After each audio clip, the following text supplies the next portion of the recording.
मैं doctor CL महावर। मैं final की छात्राओं को कबीरदास की भाषा के बारे में बताने जा रहा हूँ, ध्यान से सुनिए। आचार्य जयप्रसाद द्विवेदी ने कबीर को भाषा का डिक्टेटर कहा है और कबीरदास भक्ति काल के संत काव्यधारा के प्रमुख कवि थे, प्रतिनिधि संत थे। अनपढ़ और निरक्षर थे, परंतु ज्ञानी, युग प्रवर्तक, महान समाज सुधारक थे। तो और देशाटन उन्होंने किया था। अतः भारत की विविध भाषाओं का उन्हें परिचय था, विविध धर्मों के बारे में इन्हें ज्ञान था। अतः इनके जो भाव थे, इनके विचार थे, उनको सहज तरीके से भाषा में पिरोया, भाषा को अपने भाव में बांध दिया। ऐसी भाषा का उन्होंने प्रयोग किया जो जन की भाषा थी, एक आम आदमी की भाषा थी, और उस भाषा में सभी प्रकार की, चाहे तद्भव हो, तत्सम हो, चाहे देसी हो, चाहे फारसी हो, चाहे उर्दू हो, चाहे पंजाबी हो, चाहे बंगाली हो, चाहे संस्कृत हो, चाहे हिंदी हो, ब्रज हो, अवधी हो, यानी अनेक भाषाओं के शब्द उनकी साखियों में देखने को मिलते हैं। तो इस प्रकार से हम कह सकते हैं कि वास्तव में कबीर की जो भाषा थी वो बड़ी महत्वपूर्ण भाषा थी, इसलिए इनकी भाषा को संतों की भाषा भी कहते हैं, संतों की भाषा। कबीर भक्ति काल के संत काव्यधारा के प्रतिनिधि कवि थे। कबीर अनपढ़ थे, निरक्षर थे, किंतु वे ज्ञानी, महाकवि, युग प्रवर्तक, महान समाज सुधारक थे। उनका ध्यान अपनी बातों को दूसरों तक पहुंचाने का अधिक रहता था, अव्यक्त को सजाने की ओर नहीं। कबीर भाषा के डिक्टेटर थे। कथन आचार्य हजारी प्रसाद द्विवेदी का है। अभिप्राय यह है कि भाषा पर कबीर का पूरा अधिकार था। वे जो भाव, विचार जिस तरह से व्यक्त करना चाहते थे उसी प्रकार से व्यक्त कर लेते थे, क्योंकि भाषा को उन्होंने अपने अनुरूप बना लिया था और अनेक भाषाओं के ज्ञान होने से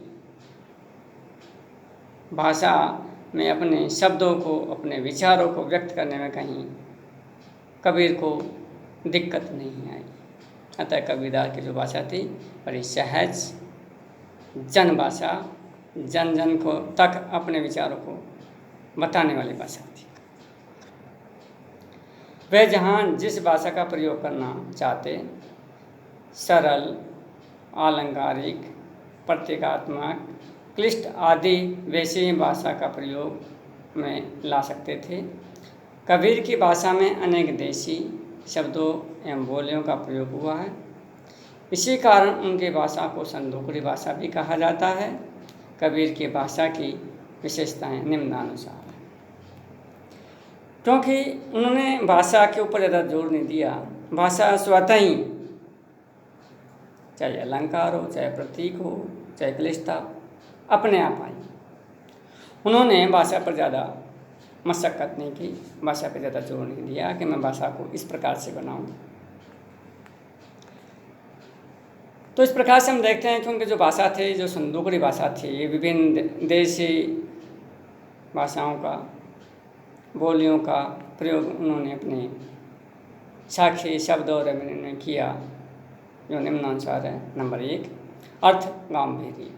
कबीर की भाषा की यह विशेषता है कि वह सरल, आम बोलचाल के शब्दों में गूढ़, गंभीर, ऊंची बात को भी व्यक्त कर सकती है।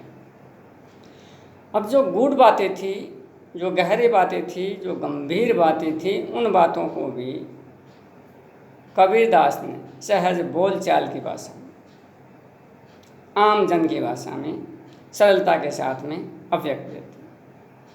जो अभिव्यक्ति थी तो जन साधारण के समझ में आई। अतः उनके जो अगर अर्थों को समझें, उनके भाषा के शब्दों को समझें, तो उनके अंदर अर्थ में बड़ी गंभीरता थी। तो ऐसी कबीर की भाषा थी। नंबर 3, 2 मिश्रित भाषा। कबीर की भाषा कहीं कड़ी बोली जैसी है, कहीं ब्रज भाषा जैसी है, कहीं राजस्थानी। कबीर ने साधु संतों का सत्संग किया था, साथ ही अनेक क्षेत्रीय भाषाओं से मिश्रित भाषा।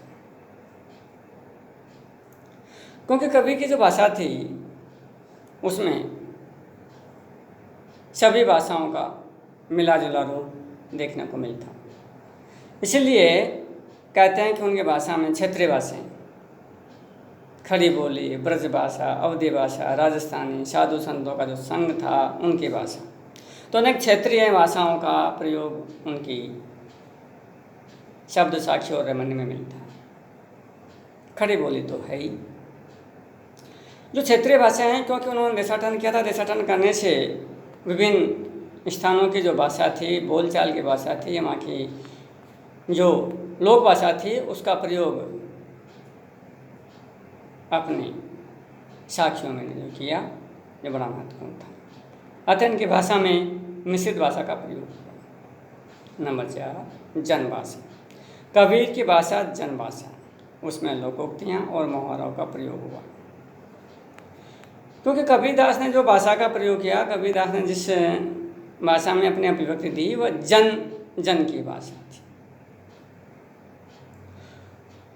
उन्होंने शब्दों को चुनने, शब्दों को मरोड़ने का काम नहीं किया, बल्कि जो सहजता से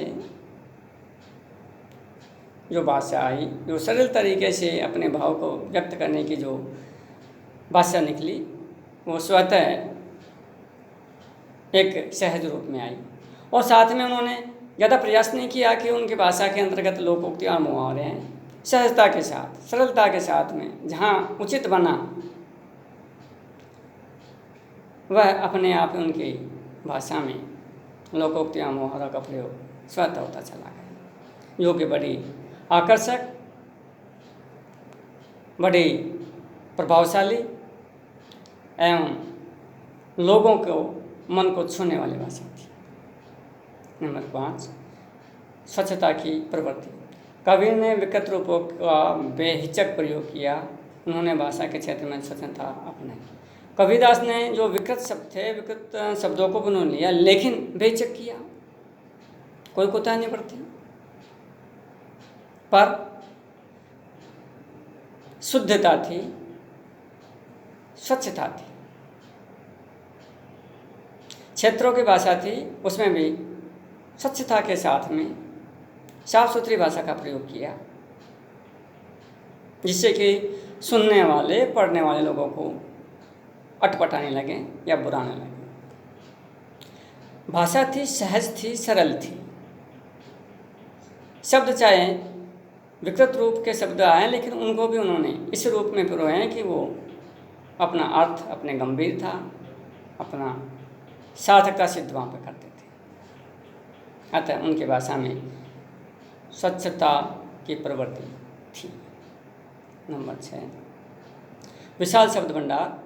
कबीर पूरे मस्त मौला थे, साथ ही जानकार भी बहुत थे। उन्होंने विविध भाषाओं, बोले एवं शब्दों के रूप को लिया, उनका शब्दकोश विशाल था। क्योंकि शब्द भंडार, जिसके पास में खजाना हो शब्दों का, उसके भावों को, उनके विचारों को अभिव्यक्त करने में कोई दिक्कत नहीं होती, कोई मुश्किल नहीं होती। इसीलिए कबीरदास बड़े मस्त मौला थे, क्योंकि देशाटन उन्होंने किया था, विभिन्न साधु संन्यासी और सज्जन पुरुषों से मिले थे, और वहाँ के लोगों से, वहाँ के लोगों की भाषा भी उन्होंने जानी थी, पहचानी थी और समझी थी। तो भाषा और बोली में कहीं उनके आगे टिकती नहीं थी।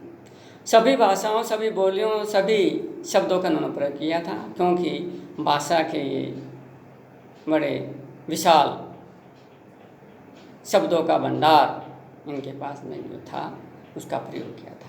अतः कबीरदास की भाषा वास्तव में एक अच्छी भाषा थी, नंबर 7, व्याकरण संबंधी दोष। कबीर की भाषा में व्याकरणगत दोष भी है और शब्द की तोड़ मरोड़ भी हुई है, क्योंकि पहले ही बता दिया था कि कबीरदास अनपढ़ थे, निरक्षर थे। अतः स्वाभाविक ही है, अगर जब वो कोई बात कहेंगे तो उनकी भाषा में व्याकरण की अशुद्धियाँ निश्चित रूप से आएगी। और क्योंकि वो तो देशाटन उन्होंने किया था, विभिन्न स्थानों पर गए थे, वहाँ की जो बोली थी उन बोलियों का उन्होंने प्रयोग किया था, लोक प्रचलित बोली का। अतः तो व्याकरण में और जो शब्द थे उन्होंने अपनी आवश्यकता के अनुसार बनाए थे, अपनी आवश्यकता अनुसार उन्होंने कहा था, इसलिए उनके शब्द और साक्ष्यों में व्याकरणगत भी विषय दोष हैं, तो शब्दों के तोड़ मरोड़ भी किए, क्योंकि उन्होंने अपने बात, अपने विचारों को अभिव्यक्त किया है, न कि भाषा के ऊपर जोर दिया। अतः उनकी भाषा में व्याकरण के दोष निश्चित रूप से मिलते हैं और शब्दों में भी तोड़ मरोड़ता आई। नंबर 8, अलंकारों का सहज प्रयोग। कबीर ने जानबूझकर अलंकारों का प्रयोग नहीं किया है, फिर भी अनेक अलंकार उनकी भाषा में प्रयुक्त हो गए। यानी प्रयास नहीं किया कि मैं अलंकारों का प्रयोग करूं, सहजता के साथ में, सरलता के साथ में जो बात कही उस बात के अंतर्गत ही जो कोई अलंकार आ गए वो स्वतः ही आए। जानबूझ करके इन्होंने अपनी भाषा में अलंकारों का प्रयोग नहीं किया, नहीं करने की कोशिश की, क्योंकि जो कवि होता है, कवि अपने काव्य के अंतर्गत छंद और अलंकारों का प्रयोग करता है और उसका ध्यान रखता है। पर क्योंकि कबीरदास तो कवि थे ही नहीं, वो तो संत थे, साधु थे, सज्जन थे, और अपने बातों को जनता तक पहुंचाने का कार्य उन्होंने किया था, अपने विचारों को अभिव्यक्त किया था, और सही बात थी, वो सही बात को उन्होंने जनता तक पहुंचाया। अतः उनके काव्य में, उनके कविता में, दोहे, साखिया, रमणी में उन्होंने जानबूझ करके अलंकारों का प्रयोग नहीं किया। सहजता से स्वतः ही जो अलंकार आ गए वो है अपने आप ही आए। तो इस प्रकार से हम देखते हैं। और कबीरदास का जो शब्द भंडार था, कबीरदास की जो भाषा थी वो बड़ा विशाल था। कबीर की भाषा का जो दायरा था बड़ा विस्तृत था। इसलिए आचार्य प्रसाद द्विवेदी ने कबीर को भाषा का डिक्टेटर कहा, क्योंकि इन्होंने भाषा को सुना ही नहीं, वो स्थान स्थान पर गए और जब आप उन बोलियों का प्रयोग कर रहे थे उनको उन्होंने खुद स्वयं सुना और बोला। अतः उनकी बातों का, उन शब्दों का वास्तविक प्रभाव है, क्योंकि उन भाषाओं को, उन शब्दों को उन्होंने खुद अनुभव किया है और उसके आधार पर उन्होंने उन शब्दों को अपने काव्य में अभिव्यक्त प्रयोग किया है। अतः इस प्रकार से हम कह सकते हैं कि वास्तव में कबीर भाषा के डिक्टेटर थे। ये आचार्य प्रसाद द्विवेदी का जो वाक्य हैं बड़ा सार्थक सिद्ध होता है। धन्यवाद।